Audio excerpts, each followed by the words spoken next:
어제 그 김용민 의원 같은 경우에는 악수하는 모습이 포착이 됐었는데 윤 대통령을 향해서 이제 그만두셔야죠라는 말을 했다. 이걸 본인의 페이스북을 통해서 공개를 했거든요. 근데 뭐 주변에서 이제 주변에 있던 의원들을 또 취재한 기사를 보니까 못 들었다 뭐 이런 분들도 있는 것 같고.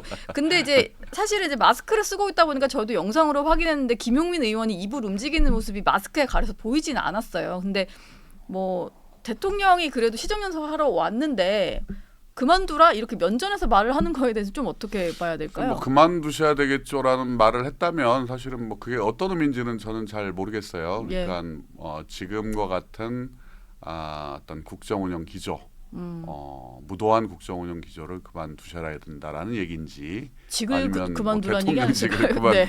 그만두라는 얘기인지 예. 본인이 밝히지 않았기 때문에 그건 뭐 제가 추측할 수는 없는 거고요. 네. 다만 우리가 뭐 언제든지 대통령에 대해서 할 말을 하고 사는 세상 아닙니까?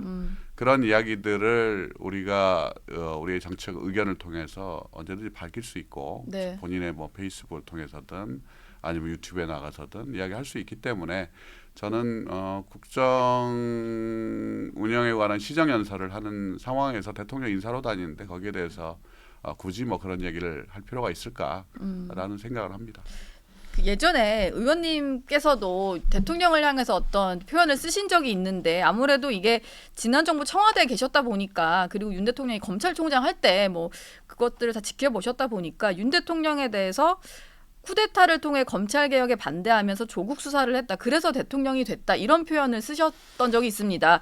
여전히 대통령에 대해서 그런 시각을 갖고 계세요? 뭐 쿠데타를 했다라는 이야기는 정확한 표현이 아니고요. 예. 그 분이 왜 저렇게 문재인 대통령과 그 정부에 대해서 수사를 진행하고 보복을 하려고 하는가의 예. 그 심리 상태를 이야기하다가 나온 얘기죠. 그러니까 아마 본인이 문재인 대통령 임명한 검찰총장 네.